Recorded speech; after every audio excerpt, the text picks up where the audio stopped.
Buenas noches para todos. Agradecerle una vez más al CED, a Hernán y Agustín. La verdad que están haciendo un gran trabajo. Creo que era necesario un think tank con ideas liberales, defenderlas con convicción y además escuchando otro punto de vista. Así que, una vez más, con gusto estoy acá. Seguramente es la última vez que estoy acá, porque el año que viene, a partir aparte de lo que decía Agustín, va a ser muy importante escuchar a los candidatos. Y después, como todavía estoy con un poco de jet lag, no sé si estoy en Rocha, en Chamizo o en China, voy a tratar de no aburrirlo. Ya vi que repetí corbata, o sea que voy a tratar de no repetir discurso. No voy a hacer una rendición de cuentas, porque me parece que eso es para hacerla el 2 de marzo en el Parlamento, que también va a ser la última. Quiero aprovechar a dejarles algunos conceptos, algunas opiniones que obviamente no son colgados en el aire, no son solo ideas, sino son conceptos de aplicación en la realidad. Y obviamente estos conceptos y estas opiniones no van a ser con política partidaria, porque en todos estos años de gobierno jamás pisamos la raya y nos inmiscuimos en la política partidaria, cumpliendo rajatabla con la Constitución. Y en estos 458 días de gobierno que nos quedan, pretendemos actuar de la misma manera. Estos dos conceptos, por lo menos en lo que a mí respecta, son vitales para una gestión de gobierno y para una vida social en paz. Y son la confianza y la cohesión social. La confianza claramente se construye con el tiempo y en nuestro caso se construye en las distintas etapas de un proceso electoral. Nosotros hemos optado por llevar adelante ideas claras, ideas prácticas, ideas que se puedan sentir como de alguna manera que impactan la realidad. Y la primera parada de esta confianza está en el compromiso electoral. Compromiso electoral que empezó en una elección interna, que después tiene una elección entre los partidos y después un balotaje. ¿Y por qué nombro estas tres etapas? Porque en realidad, desde la primera, nosotros tuvimos la coherencia de llegar a la última. Se fue haciendo una síntesis de lo que eran nuestras ideas en un programa de gobierno que hoy revisaba más temprano, como fue el compromiso por el país. Obviamente que el compromiso por el país no es el programa de gobierno de distintos partidos. Hay que hacer una síntesis y, como toda síntesis, se dejan algunas cosas de lado que ustedes saben bien cuáles han sido. Después de este proceso de los programas de gobierno, de las dos elecciones, hay que hacer lo que es obvio, que es ganar. Que en nuestro caso fue por un escaso margen. Yo recuerdo el día que ganamos, pero demoraron en reconocerlo. Eso es anecdótico. Lo importante fue que la sociedad se había expresado diciendo claramente que no quería cambiar una mitad del país por la otra. Los 37.000 y pico de votos de diferencia nos tenían que dar la noción de que no había una abrumadora mayoría y que teníamos una tarea muy difícil por delante. Para seguir cimentando la confianza, hay que cumplir la palabra empeñada. Hay que cumplir ese compromiso visual de darse la mano y, obviamente, en este caso, escrito. Y la confianza también tiene un correlato político, porque la mayoría popular se expresó en la elección y dijo: a 5 partidos que conforman una coalición les doy 5 años de mandato. Pero hay que darse vuelta y tener mayorías políticas. Las mayorías políticas en nuestro sistema semipresidencialista o parlamentarismo atenuado, depende de quién uno lea, exige no solo tener un poder ejecutivo, en este caso con los miembros de la coalición, sino además un correlato en el Parlamento. De hecho, no creo que se acuerden, pero nosotros insistimos durante mucho tiempo, creo que en una reunión de este tipo, en el 2017, hablé de la importancia que iba a tener el Parlamento en este periodo. Yo no pensé que iba a tener tanta importancia, pero la importancia que tenía en el sostén de determinadas políticas.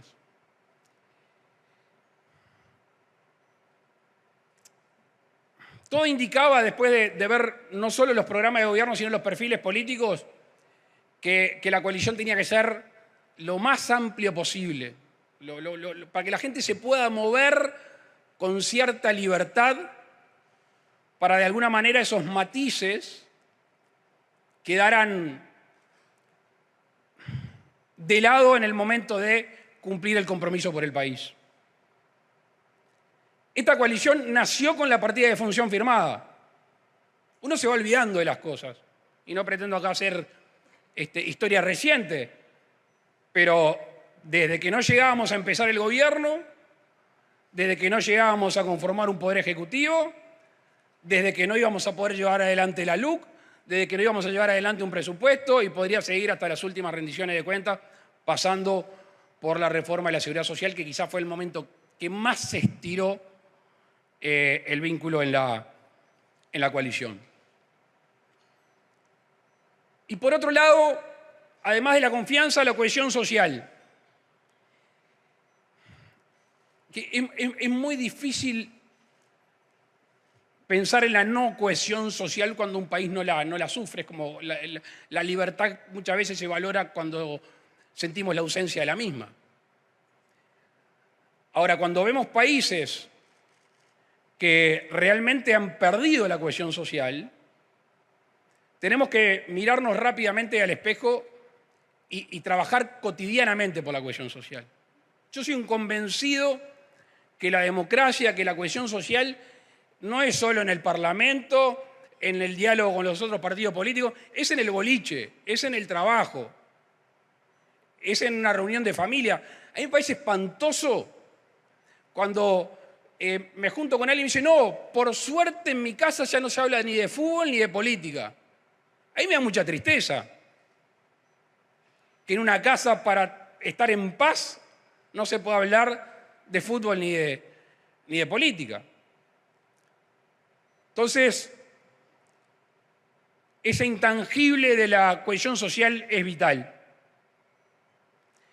Y los dirigentes políticos tenemos un rol clave. A mí me marcó mucho una frase que, mira, Hernán fue el que me dijo que no era de una juventud partidaria, pero para mí es mucho más romántico mi explicación que la tuya, Hernán. Volvía un día de Río Branco, estoy quedando viejo y reiterativo, así que disculpa si ya lo escucharon, y había un muro blanqueado con cal, con una pintura celeste, de una juventud político-partidaria, y como no hago política no voy a decir de qué partido, pero era blanco y celeste, capaz que se imaginan, que decía, firme con las ideas y suave con las personas. Yo nunca pensé que una frase ahí tirada en medio de un muro periférico de la ciudad de Melo me iba a marcar tanto o lo iba a tener tanto a flor de piel en estos años de gobierno. Entre otras cosas, porque he visto mucha gente duro con las personas y no tan firme con las ideas. Y cuando ves eso, en realidad, es una ausencia de convicción de lo que crees. Porque si vos estás convencido de lo que crees, convencido de lo que predicás, no tenés que descalificar. Y yo, adelantando un poco y sumándome a lo que decía Agustín, estamos por empezar una campaña electoral. Yo apelaría, no le voy a dar consejo a los políticos porque no es mi rol y aparte no lo van a seguir. Que la sociedad siga eligiendo, como dice un amigo mío, sabiamente en cada elección. Yo no estoy del todo de acuerdo con lo que dice un amigo mío, dice que el Uruguay en cada elección que tuvo fue sabio al elegir. Yo no sé si estoy de acuerdo, pero sí creo que es un buen concepto de la sabiduría, de la civilidad de nuestra sociedad en el momento de elegir. Y que no se sume ni a la Amsterdam ni a la Colombes. que se siente en la Olímpica, que es ahí donde está la representación real, no es el que grita el que tiene razón. Porque si uno mira a la Olimpia, a la Ámsterdam o a la Colombia, van a pedir más agravio, más grito, más sangre, y en realidad flaco favor le estamos haciendo ni a la cohesión social ni a la confianza si nos dejamos llevar por lo que piden las barras. Nosotros tenemos que claramente seguir predicando con un ejemplo nacional que hace gran parte a la cohesión social. Ahora, estos dos conceptos, como decía hace un instante, tan insertos en la realidad que nos tocó vivir y la que nos va a tocar vivir en los próximos 458 días, en lo que a mí respecta, y al próximo gobierno, y así sucesivamente. Y hablemos de algunos hitos que no por obvios se pueden olvidar. El primero es la pandemia. La pandemia, desde donde nosotros la miramos. Nosotros nunca pusimos de excusa la pandemia. Nunca dijimos, pero la pandemia, o si no podíamos ir más rápido, o si teníamos que cambiar de dirección, que fuera por la pandemia. Es más, me atrevo a decir que gran parte de las decisiones trascendentales de la pandemia, de alguna manera nos trazaron, nos marcaron y crearon la situación que estamos viviendo actualmente en el país. Algunos conceptos que van a ver que son permanentes o actuales y no van en orden de importancia. Los motores de la economía prendidos. Esa es una frase de Azucena que resumió lo que el gobierno creía y quería. No apagar la llave de la economía. No aumento de impuestos. Ahora parece una cosa simple, pero vayan a cualquier informativo de la época y la idea, la iniciativa era una renta básica universal, por un lado, y después que había que cargar impuestos sobre, y había todo un rosario de propuestas al respecto. Y después el gobierno, cuando toma para mí, y en lo personal, la decisión capaz que más dura y más difícil, hay que ponerse en aquel contexto, cuando no nos sometimos a la tentación ni al pedido fuertemente arraigado de establecer una cuarentena obligatoria, porque eso atentaba contra lo que nosotros somos y pensamos. El apoyo a las empresas, las más pequeñas, pero también las otras.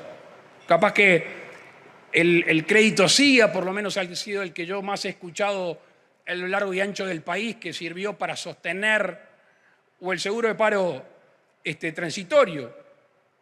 Son las dos herramientas que ayudaron a que no se apaguen los motores de esa empresa. La contribución de los salarios públicos altos, no lo nombro como para decir, vieron que pusimos o que pusieron, es como pasó por debajo del radar. Ahí hubo una cohesión social de la que hablaba, en este caso trasladada a la cohesión política, que decía, bueno, vamos a ayudar.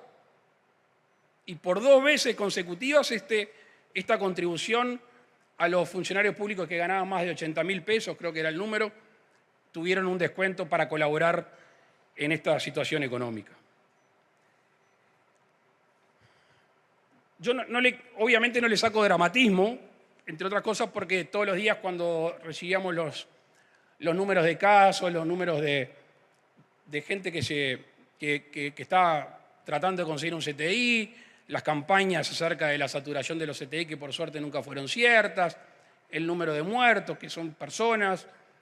Pero además de todo eso, yo creo que generó hacia adentro y hacia afuera una gran imagen positiva.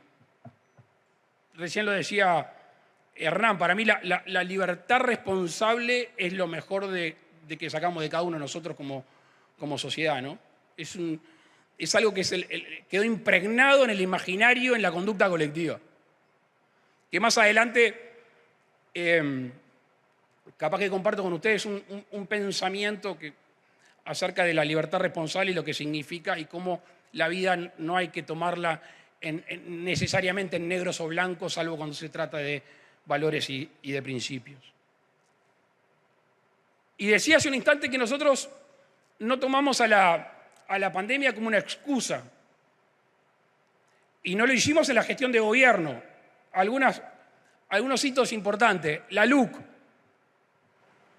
La LUC, que dicho sea de paso, fue la ley más discutida y más transparente de los últimos años de gobiernos. Presentamos un preproyecto de la opinión pública. Primero lo dijimos en campaña. Aquí está mi amigo Rodrigo Ferré, que estuvo 2 años metiendo lápiz y tipeando una ley que íbamos construyendo con la opinión y con los pedidos de la gente. La transformación educativa. No sé si hoy leyeron, hay una buena noticia con respecto a la transformación educativa. Hoy han bajado los niveles de deserción. Es una muy buena noticia. Hace mucho tiempo que no pasaba. Por supuesto que no estamos conformes, pero estamos en el camino de la mejora ante un inmovilismo y una protección del status quo, en este caso el sistema educativo, en el cual nadie podía cambiar. Y la otra, la mencionaba Agustín, la reforma de la seguridad social. Yo no quiero hacer una penca acá porque ya pasó, pero yo creo que la mayoría pensaba que no iba a haber una ley de seguridad social. Estoy seguro que no.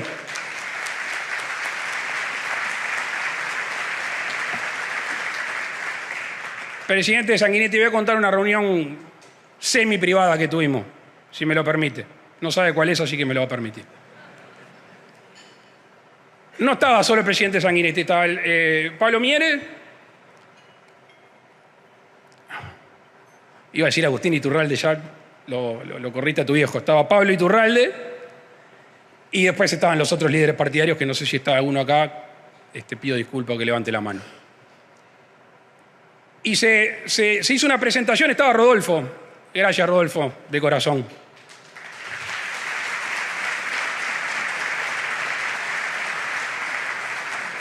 Un crack por donde se lo mire.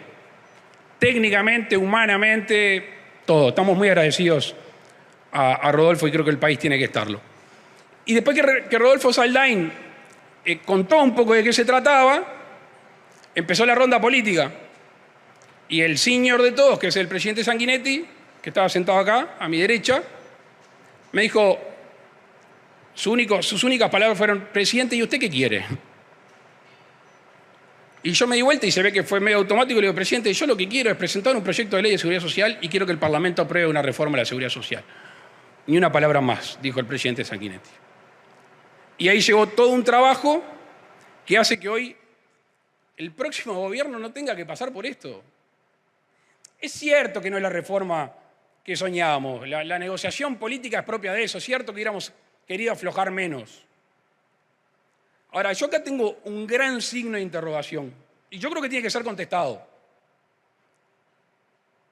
¿Por qué tiene que ser contestado? Porque hay que hacerse responsable de los actos y de las omisiones. Fue una ley hiperdiscutida. Es hija de la LUC.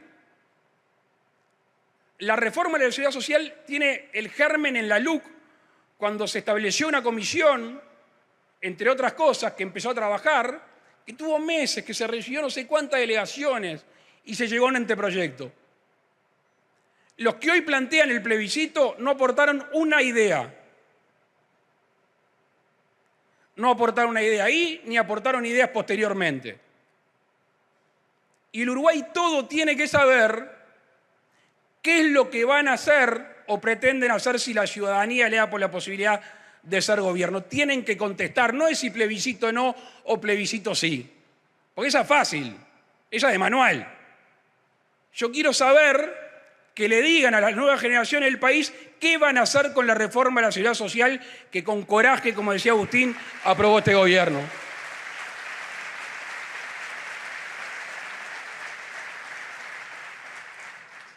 Cambios en la COMAP, cambios en la residencia fiscal, cambio en la vivienda de promoción de interés social, podría seguir. Ahora, Pandemia y después hablaré de las otras crisis.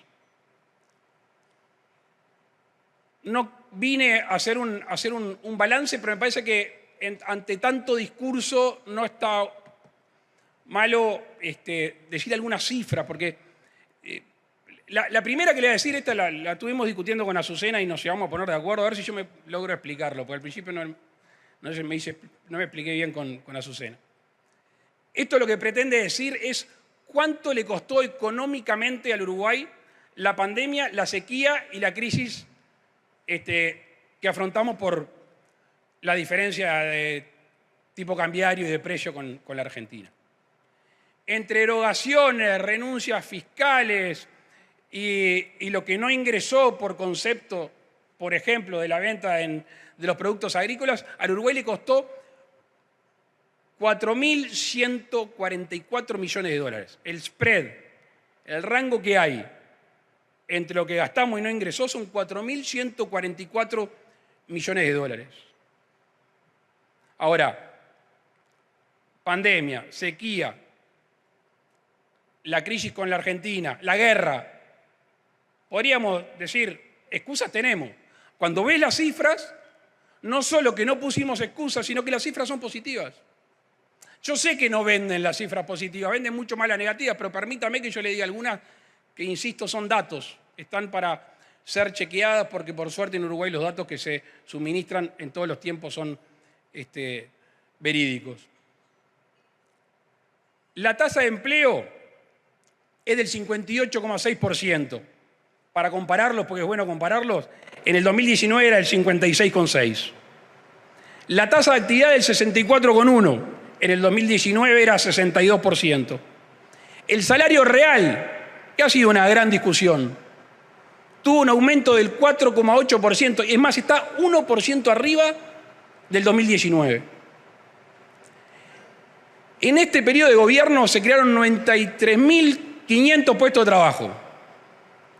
Para que se hagan una idea, entre 2015 y 2019 se habían perdido en Uruguay 52.000 puestos de trabajo. Perdido en Uruguay 52.000 puestos de trabajo. El desempleo está en el 8,6. Lo recibimos 10,1, Pablo. No, 10,5. ¿Quién da más? 10,5. Podríamos hablar de exportaciones récord en el 2022, seguramente el 2023 no va a decir lo mismo. Podríamos hablar del récord de inversiones en el 2022 o 2023 del Ministerio de Transporte y Obras Públicas, los puestos de trabajo en la construcción, que mes a mes me los mandan para ir viendo cuántos jornales y cuántos jornaleros hay. Todos son números importantes. Y quiero hacer el destaque a Diego, me olvidé de Diego. Tosudamente, Diego sostenía Diego Labat, que con las políticas que estaba llevando el Banco Central adelante se podía bajar la inflación. Y hoy, en esta reunión reducida, Diego, gracias por el trabajo tuyo y del equipo.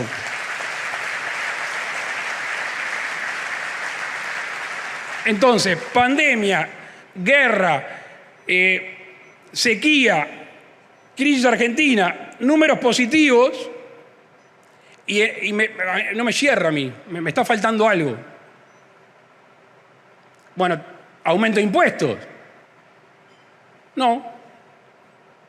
Nosotros cometimos la imprudencia de rebajar impuestos.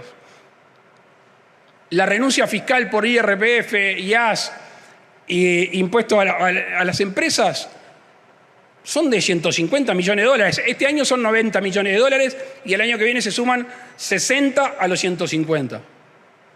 Increíblemente, yo no salgo de mi asombro, discutieron que era improcedente la baja de impuestos. Desde mi punto de vista, ha sido ante estas crisis gran parte del motor económico del país. Entre otras cosas, el consumo. Además, 3 años consecutivos, y Agustín lo nombraba, de la regla fiscal. Cumplimiento 3 años consecutivos de la regla fiscal. Y no es porque no hayamos recibido consecuencias negativas básicamente externas. Hasta ahí lo económico, lo tangible. Un tema que estuvo en la campaña y que va a estar en la campaña que viene. Y está bien que esté, porque nosotros no estamos conformes con la seguridad pública.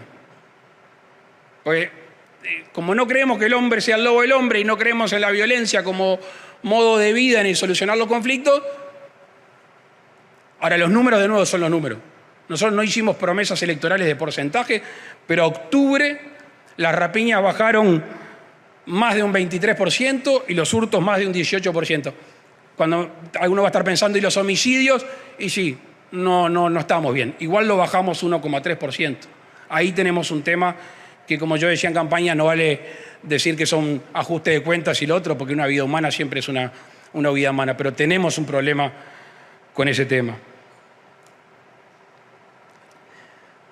Yo no soy muy partidario de hablar de cifras, aunque hay que darlas, porque la gestión es con la persona. La gestión es con un individuo, con su familia, con su modo de vida, con su pueblo.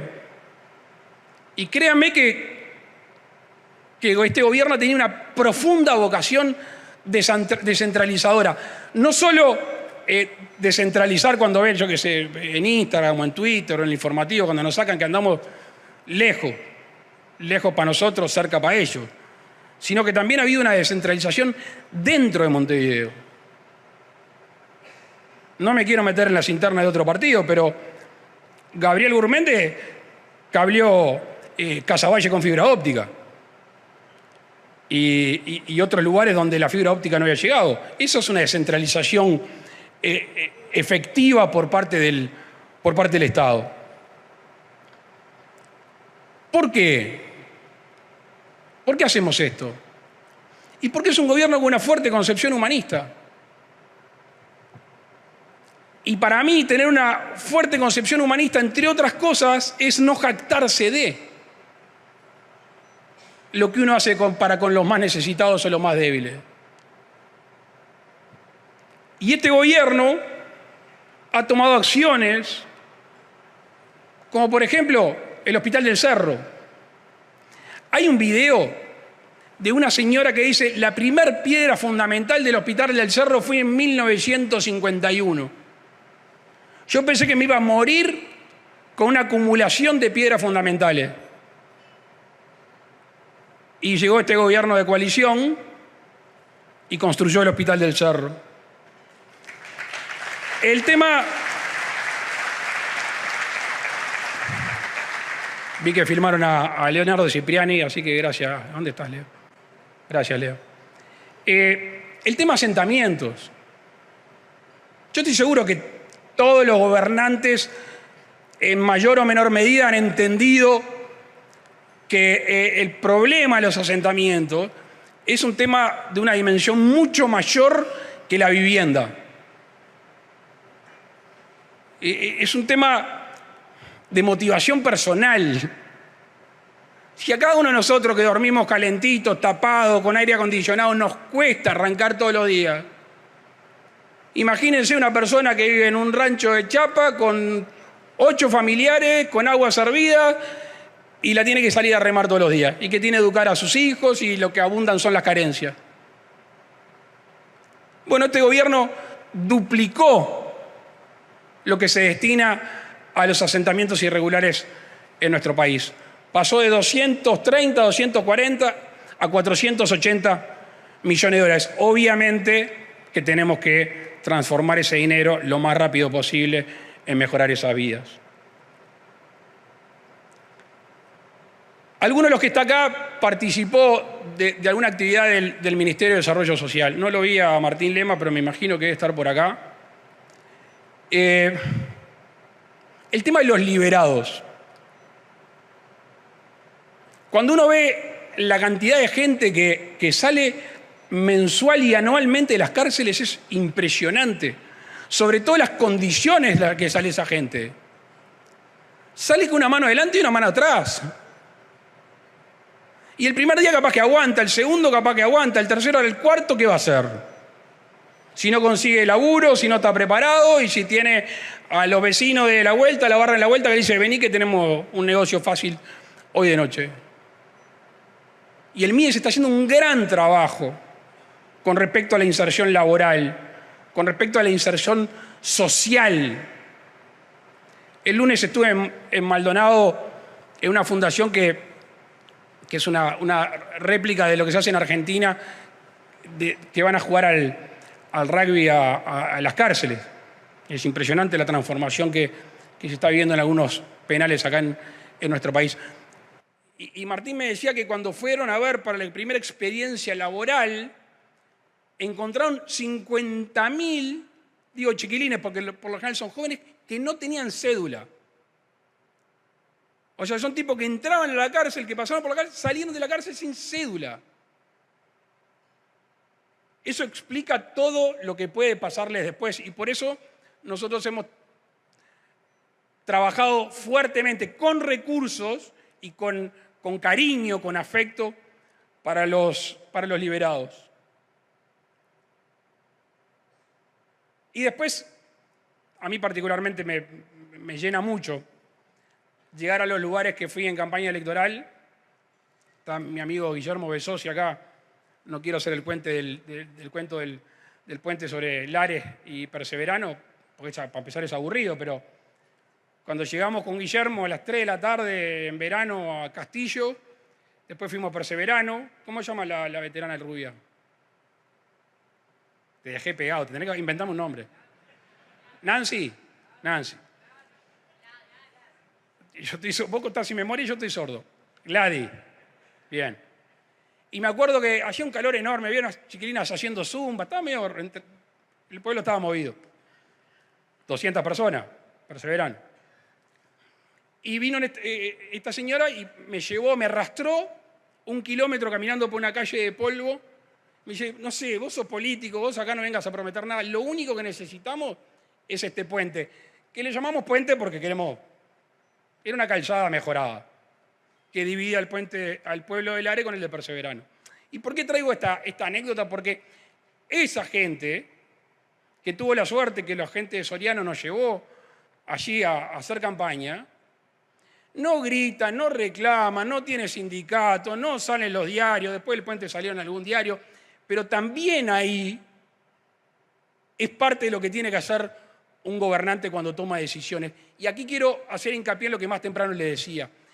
Hay que terminar de una vez por todas con esos negros y blancos de que la presencia del Estado, no sé si está de acuerdo vos, Hernán, que la presencia del Estado atenta contra la libertad o contra el mercado. Me atrevo a decir que el Estado a veces es el único que puede hacerle piecito, es el único que le puede dar una mano para que esa persona goce de la libertad que no tiene. Desde la educación pública, la salud pública, la vivienda pública.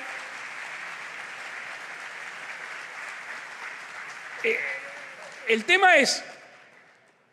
no es fundir ANCAP. El tema no es una regasificadora que no pasó. El tema es lo público en el centro. El viernes voy a estar con la UTE, con Silvia, vamos a estar en el paraje La Gloria. Se les voy a contar dónde es. Es en Cerro Largo, cerca de Centurión. Les voy a contar dónde es Centurión. Es en el límite con Brasil. Te sentás en Centurión, un poquito más arriba, en Paso de Melo, mirás y ves Brasil. Bueno, le lleva a la luz la UTE a una de las pocas poblaciones que queda en el país sin electrificación rural.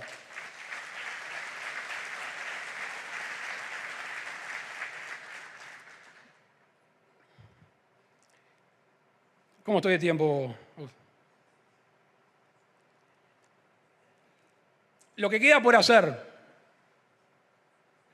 Temas puntuales que estamos resolviendo. Recién vino Francisco Gallinal para decirme que el Tribunal de Cuentas había aprobado la obra de Arasatí, que para darle la dimensión que tiene, seguramente después de esa obra, cuando se termine, no va a haber problema de abastecimiento, seguramente no podemos asegurar más que 10, 15 años porque el mundo está muy cambiante.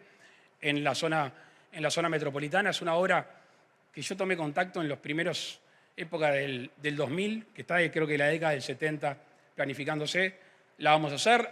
Decía, hay que apurar el tema de los asentamientos, hay que llevar el saneamiento a 61 localidades del interior que no tienen. Se aprobó el otro día, me decía Álvaro Delgado, rápidamente los pliegos de la licitación. Esas son las cosas macro que tenemos. Capaz que donde naturalmente tenemos que hacer hincapié es en lo que no hemos tenido mucha suerte hasta el momento.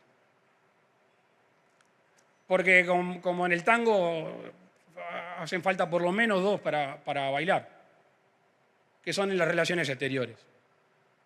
Ahí es donde hay una visión clarísima, y digo clarísima no para darnos autobombo a nosotros, sino que viene de hace muchos gobiernos. Hay una visión, no necesariamente esa visión se transformó en una acción, en una decisión, o no necesariamente no, seguramente no se haya transformado.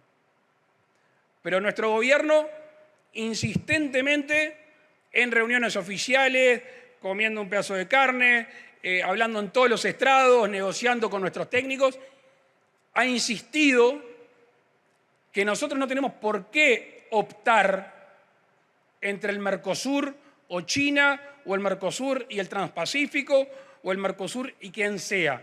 No quiero ponerme técnico y seguramente haya bastante que sabe más que yo, pero en esta zona de libre comercio y unión aduanera totalmente imperfecta, donde nunca se llegó a cumplir con los requisitos, donde ya ha habido waiver supuestos, porque de nuestro punto de vista no es jurídicamente aceptable que no podamos negociar con otros países, sí lo es políticamente.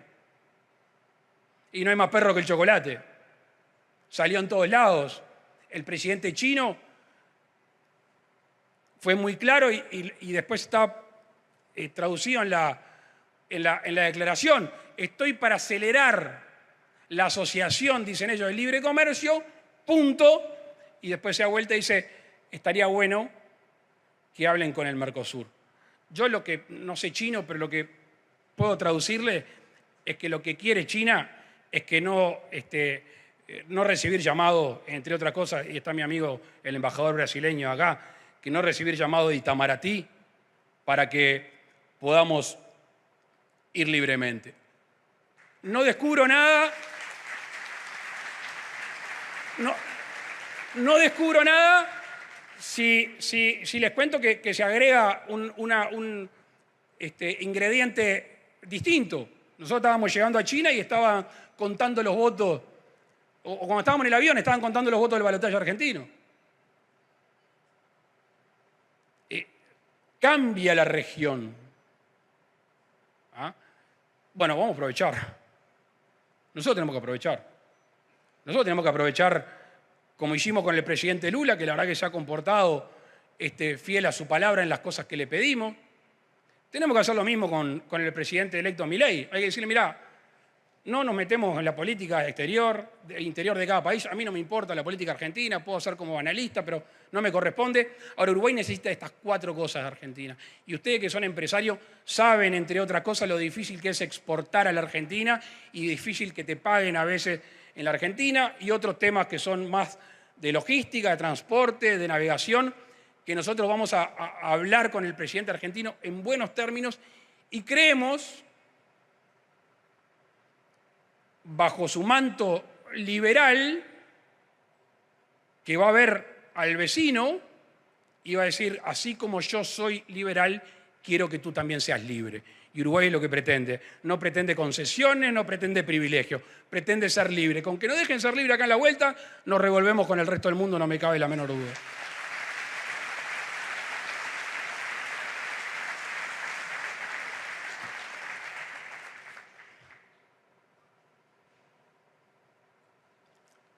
Ayer estuve en la ciudad de Rocha y la verdad que a uno le cargan las pilas,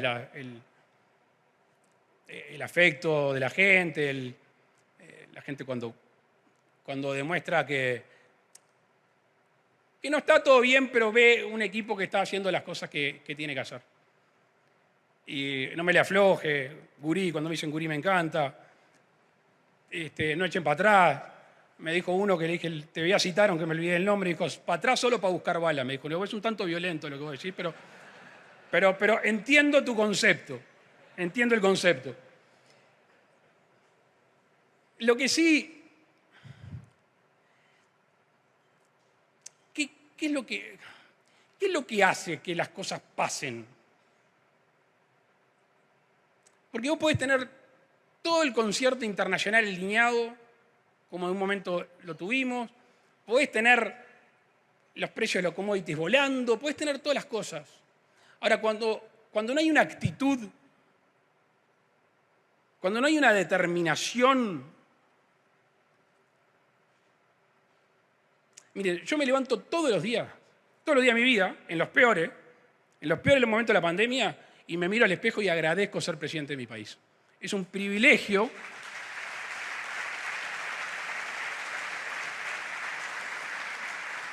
Que uno lo tiene que devolver con algunas cosas que no son tan difíciles. Con prudencia, con paciencia, con equilibrio y con la misma pasión el último día que en el primer día. Porque al fin y al cabo, lo dije en todos lados, y lo puedo repetir, yo pedí, mi equipo pidió, hacernos cargo. Y la verdad que nos estamos haciendo cargo. Muchas gracias. Voy a intentar sintetizar los principales temas que han llegado. Algunos, obviamente, ya se refirió usted, presidente, recientemente en las palabras que acaba de pronunciar, pero de todos modos vamos a poder repasarlos para tocar los temas que han llegado. Empezando por todo lo que tiene que ver con los acuerdos comerciales. ¿Podremos ver acuerdos cerrados antes de que termine su mandato, presidente? Por ejemplo, el TLC con China, luego de esta gira exitosa que mantuvieron. O, por lo pronto, puedo pensar también en Mercosur, Unión Europea, o el Acuerdo Transpacífico de Cooperación Económica. Acuerdos cerrados. Es más fácil que arregle los números del 5 de oro para el domingo que viene que eso. Sí sé que estamos arrimando el bochín. No me cabe la menor duda. ¿Cuán cerca, presidente, bueno, usted sabe? Más cerca que ayer, un poco menos que mañana. Bien. Lo que sí, no, pero, a ver, creo que los dirigentes políticos, los gobernantes y los empresarios que fueron con nosotros a China, nos vinimos con expectativas mayores. Eso seguro. Ahora, a riesgo de ser reiterativo, el mensaje es muy claro. Es tranquilidad en el barrio. Tiene que haber tranquilidad en el barrio. Ya no es un tema jurídico, o nunca lo fue, es tranquilidad en el barrio. Yo estoy convencido de que va a primar el sentido común, por varias razones que ni quiero ni conviene que las explique acá, porque un poco de reserva tiene que haber en estos temas, pero con la Unión Europea, tanto el presidente Lula como el presidente Pedro Sánchez están muy interesados. Y Pedro Sánchez se le vence el periodo de la Unión Europea a fin de año. Y eso no es un dato menor. Él ha insistido mucho. Argentina pidió el tema de autopartes. ¿Está Paganini acá, no? Bueno, no te escucho igual de acá, así que haceme así o así si me equivoco. Y Brasil, las compras estatales. Uruguay en esa reunión pidió dejar constancia expresa de que no tenía nada que objetar. Aparentemente, insisto, aparentemente, hay un visto bueno en esos dos pedidos de estos socios del Mercosur. Si tanto Lula, que en privado y en público ha manifestado avanzar, aparentemente había dos problemas básicos en Europa. El problema de los verdes, yo me acuerdo cuando hablé con la presidencia, con la canciller Angela Merkel, le pregunté, ¿esto de los verdes es un tema de los verdes tuyo? ¿Es un tema de los verdes europeos? ¿O es un tema realmente de política de sentimiento europeo? Me dijo, no es un tema de sentimiento europeo. Cuando le empujeo del tema de la Amazonía. Me dijo, pero si esto de alguna manera se salda, después salta la petición francesa e irlandesa con respecto al agro. Bueno, aparentemente el barco viene enderezándose a velocidad moderada. Con respecto al CPTPP, y estamos en la fila. Costa Rica, China, hay otros países. Nosotros nos estamos tratando de colar. Ahora, tenemos que hacer primero deberes acá. Yo sé que quizá a alguno de estos no le caiga bien, pero hay que aprobar el PST, que son las patentes. Porque eso sí es como requisito. Y ahí son uno cuando empieza a tomar decisiones. Ahora, cuando ves el mapa mundial de qué países no tienen aprobado este tratado, cuesta un poco sostenerlo, entendiendo el reclamo legítimo de algunas industrias nacionales. Pero tenemos que hacer algún deber para poder de alguna manera colarnos, porque si no hacemos todo deberes, ni colándonos. Bien. Hablando del barrio, presidente, recién se refería justamente al electo presidente argentino. No, creo que no se está escuchando. Sí, ahí. se está escuchando. Se está escuchando, bien. Se refería recién al electo presidente argentino Javier Milei. Milei tuvo palabras elogiosas para con usted luego de esa llamada que mantuvieron. La invitación está planteada para hablar mano a mano. Pero en concreto, ¿cómo piensa que va a evolucionar la relación Uruguay-Argentina? Y también, ¿qué cambios puede haber en ese Mercosur de la mano de Milei?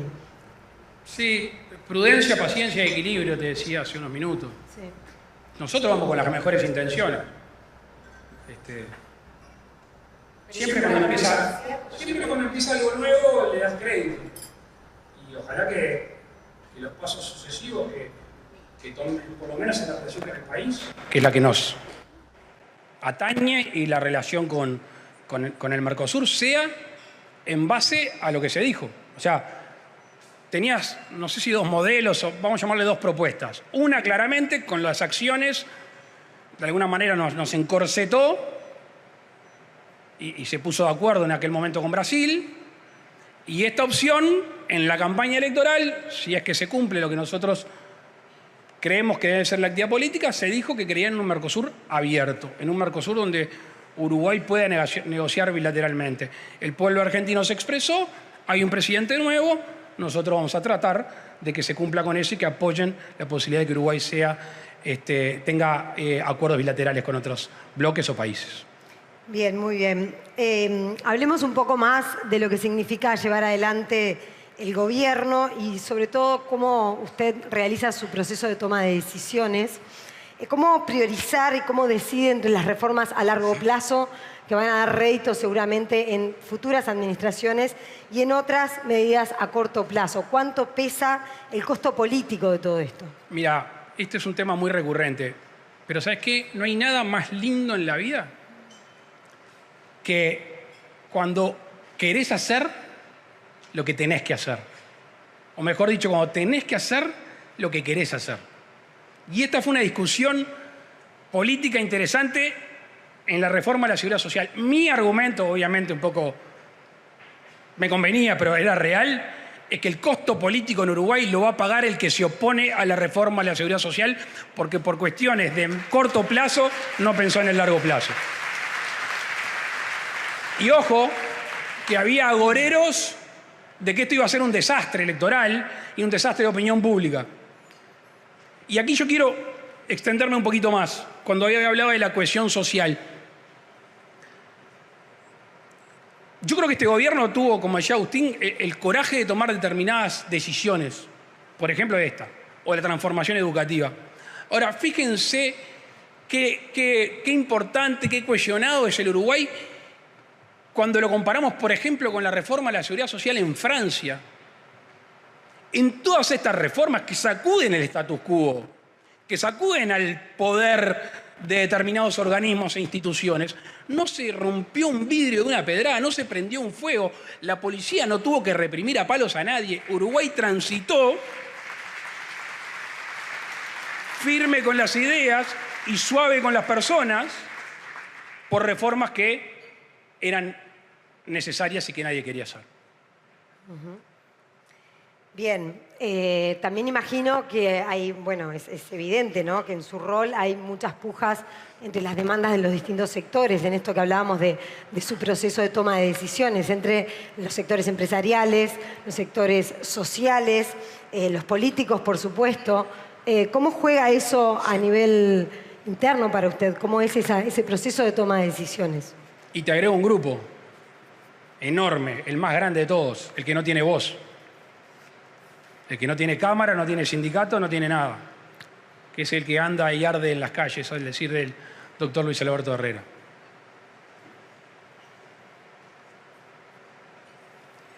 Yo creo que para ser presidente de la República es como que uno se va haciendo el traje antes. Intelectual, anímico, emocional, que es el más complejo, y también el traje de la representación. O sea, el haber recorrido todo el país 7 veces, como lo recorrimos nosotros en el 2019, 7 veces, al poblado más chiquito y a cualquier barrio de Montevideo, lo que te hace es entender,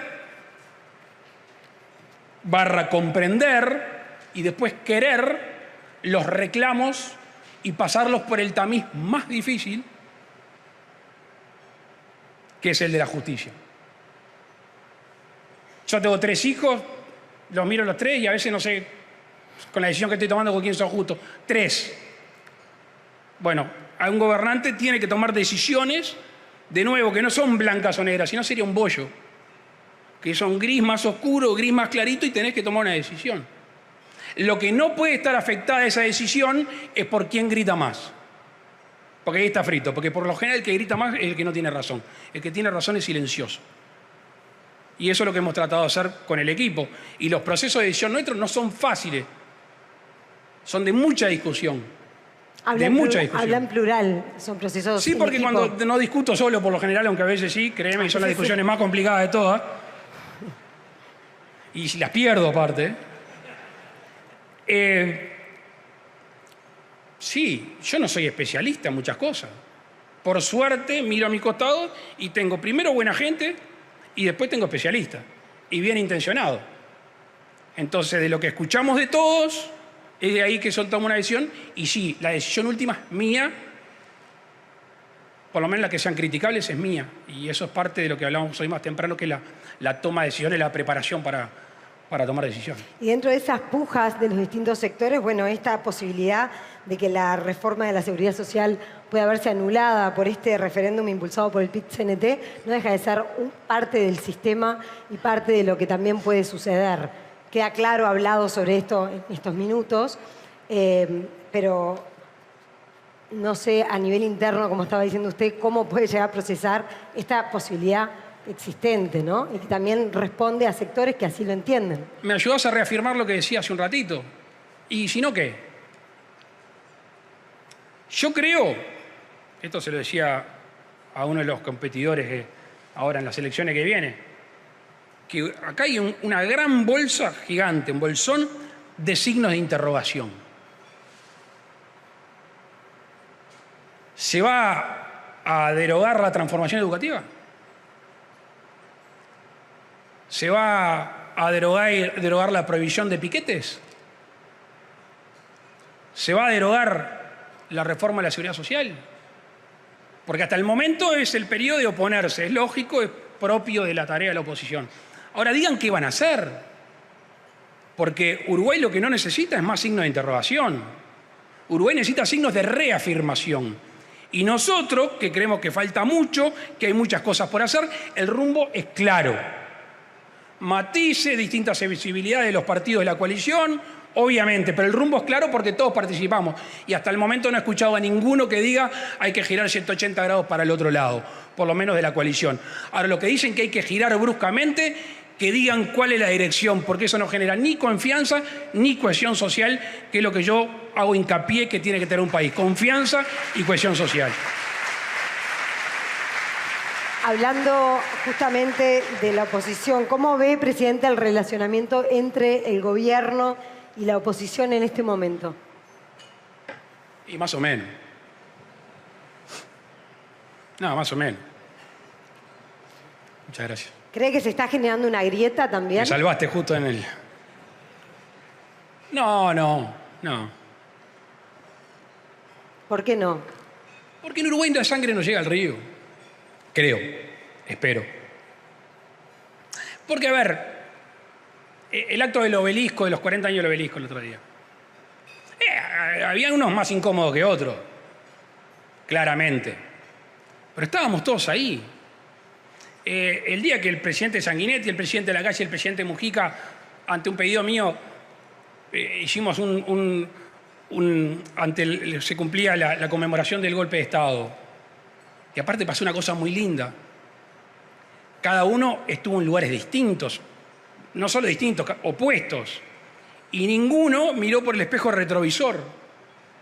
Los tres, y lo hubiera hecho Tabaré Vázquez y Jorge Valle, no me cabe la menor duda, hablaron de la democracia del futuro. Entonces, por eso mi discurso es mucho más de lo que uno siente que tiene que ser el país que las medidas propiamente dichas, que pueden variar, es lo que tenemos que cuidar.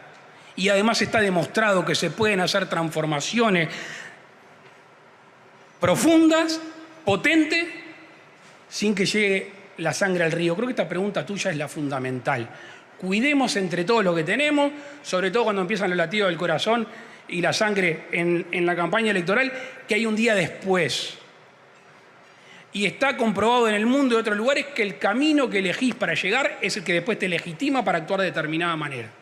Entonces, no vale perder todo en el camino, no vale el fraude intelectual, que no se comprueban votos, pero se comprueba con el compromiso sabiendo que no se va a hacer.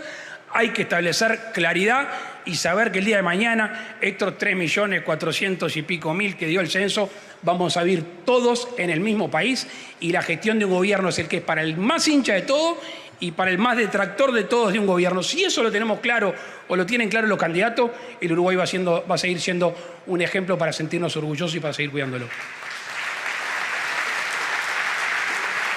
Presidente, si lo llevo al 1 de marzo del 2025, fecha en la que va a dejar la presidencia, ¿cómo imagina ese día?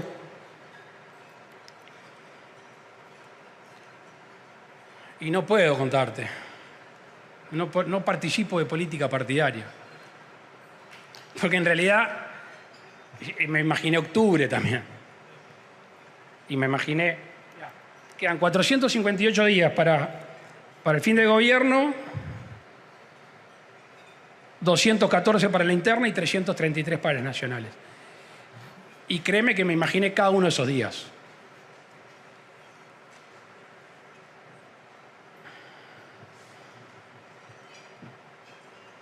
Me voy a poner un poco más dramático. Ajá.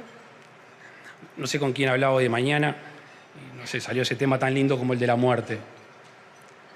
Y en lo personal, yo decía, a mí me gustaría que escriban ahí, yo voy a tirar la ceniza en un lugar, después te cuento. Pero me gustaría que diga, querido por mucho, respetado por todos. Y eso me gustaría que pase el 1 de marzo del 2025.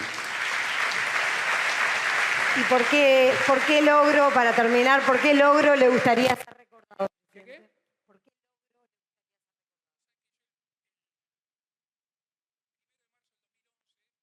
Ser presidente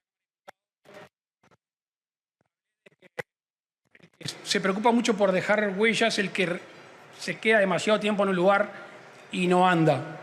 Yo soy esclavo de mis palabras. Y mi mesa examinadora es el discurso del 1 de marzo del 2020. Y básicamente, y sé que a la gente del set le va a gustar, hablé de la libertad en varios elementos, varios conceptos y círculos concéntricos. Si pasado el gobierno, por el tamiz del discurso donde están los párrafos de la libertad, se pasa ese examen, yo no necesito más nada y solamente que el país siga mejorando después que yo me vaya. Muchas gracias, presidente. Gracias.